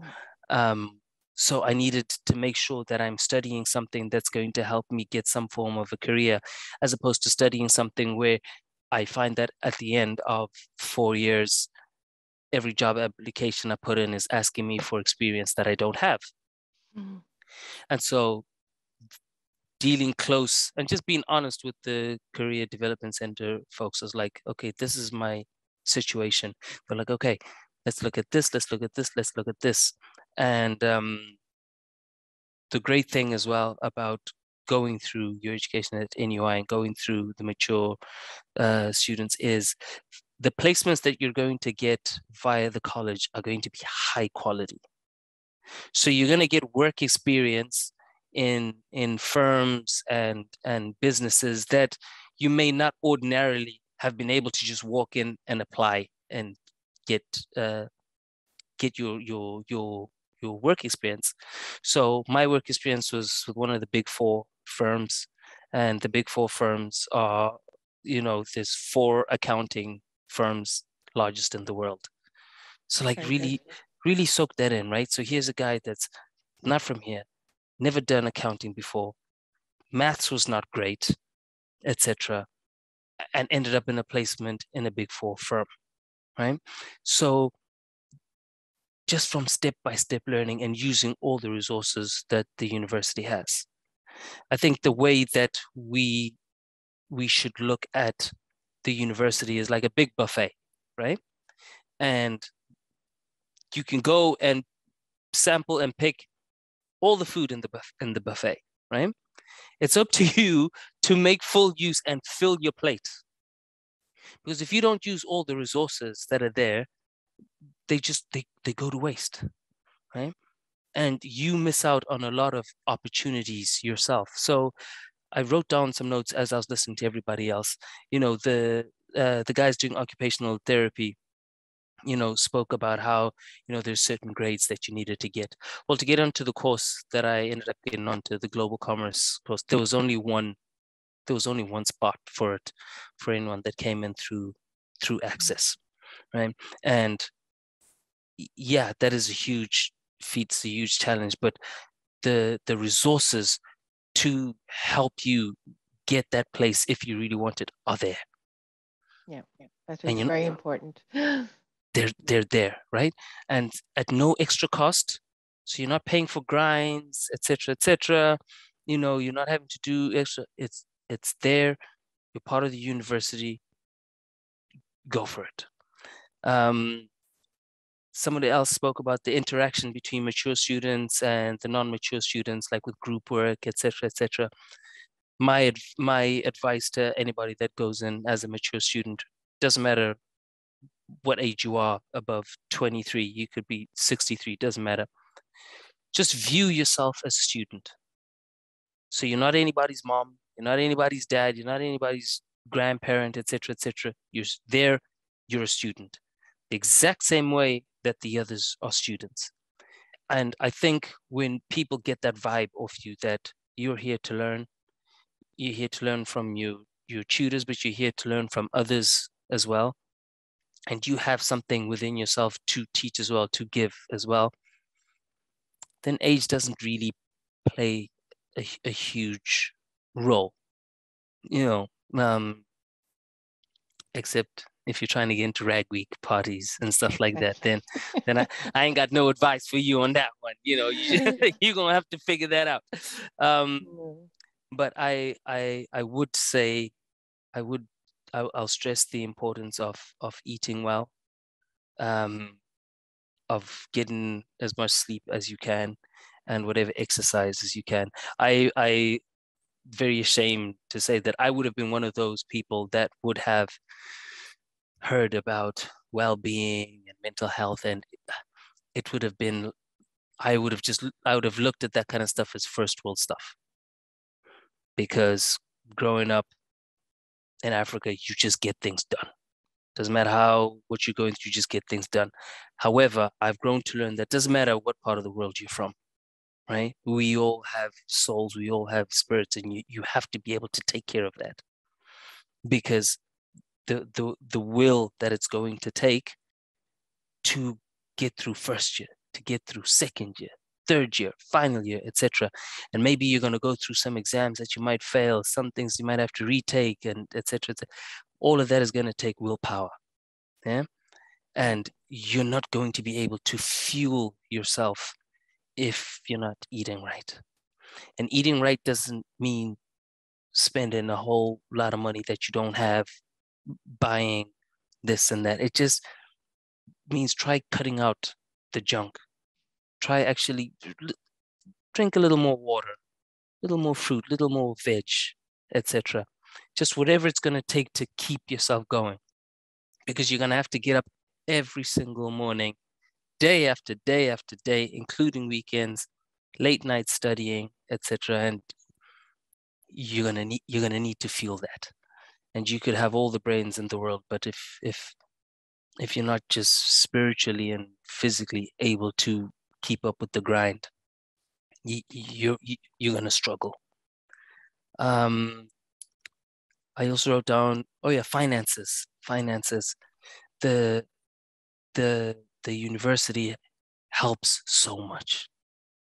I remember going to a careers talk, and they were saying that the university tries its best to make sure that finances are not a reason that you don't excel in class. So Kathleen, you spoke earlier on about laptops, the laptop scheme that we have. I didn't own a personal laptop. I didn't have a laptop. And that's the truth. I would do all my essays and stuff like that in the what are they called? The suites. Yeah, the PC suites, etc. And it was tough, because it meant that I couldn't do stuff at home. And during exam times, they're full, etc., etc. But obviously the university saw that this is a problem that plenty students were going through. And thus we have this. There's also things that you can sign up for, like, for example, student mentoring. If you're a mature student, you have some form of life lessons that you've learned. Yeah, even if you're 23 and you're just on the mature student mark, you've been through the teenage phase. You know how tough it is, etc. Maybe you're currently going through some things. You can use those skills that you have and that knowledge to help some of the younger students. And so there's certain things that you can get in return for that. So like vouchers, you can get, so vouchers, sometimes you can get reduced prices for books, etc. And just little perks which will help you go through university financially. And there's always things that the university is offering, like fill in this survey and there's a chance to win an iPad, or fill in the survey and you can get X amount taken off food in the Beeline. Fill in the survey and get €100. It said little things like that, that if you look out for and take advantage of, they can really help as you go. I'll speak more now about my placement. So after the second year, I went to the Careers Development Center and they helped me get an interview with one of the big 4 firms. They helped me to prepare for my interview, because take this in mind that they've done this for years and years and years and years and years. Plus, a lot of them also have personal relationships with some of the people in these big firms. So the college knows what is needed and what's asked for, etc., by these big firms. You just need to put your foot forward and tap into the knowledge. So they helped me prepare for my interview. I got past my first interview, got past my second interview. I got flown to the Channel Islands, where I then did my final interview with one of the firms, and I got the place. And so spent a full year over there doing accounting. And now when I return for final year in September, I'll be able to specialize in accounting, and be part of that high percentage of NUI students that end up with employment. It's also very important to keep in touch with the guys from the Mature Student Center. Like Kathleen, I'm sorry to put you on blast, but I'm going to say Kathleen has been pivotal in my progression. And I'm 3 years into my exam, but I would still communicate with them, because you might have certain, like I had problems when it came to flying over now to do my placement. So things could be anything, it could be, for those of you that might need help with visas, maybe, but you don't know where to get the information from, etc. Like I said, the university has gone through this a billion times. So they're able to point you in the right direction. Same with mental health. You might be having problems even at home, problems with your studies. Just tap in. So yeah, I don't know if you have any specific. Well, thanks a million, Tenda. No, that's brilliant. I'm hoping Eugene has come back. We're actually running out of time, so I'll be bringing all the students back, and Marion and Nuala for even 5 minutes. Eugene, are you able to log in? And we'll come back to you, Tenda. Can you see me and hear me? Yeah, we can hear you now. Thanks. How's it going? How are you? You're all right. It happens to the best of us in these times. Eugene, I'm not too bad now. I'm a bit nervous following Tindai there. Fair play to you. That was a great. That was a great talk. So, as you know, I came in through the access route, Kathleen. I think it was back in 15, 16. So I came in through the access and then went on and did the degree. And I can't really, add anything to what Tindai said there. It prepares you really, really well, and the other speakers prepares you really, really well. I was 23 years since I'd been anywhere near a classroom, and I was very nervous about, coming back. And the access course really kind of prepared you for what was ahead and gave you such a solid foundation. That was brilliant. I think one of the other speakers said you were nearly a step ahead. You were a step ahead when you got into first year, so that was great. And how did you decide on your choices of subjects and modules? Eugene, were you just interested in archaeology? Is that where it was?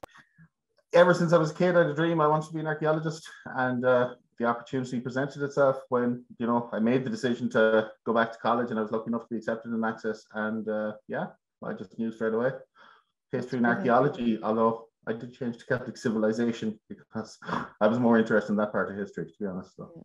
And you have your master's done as well? And I have my master's done now as well, yeah. So congrats, it's brilliant. Thanks very much. I might call everybody back on the student panel that we have speaking to us today.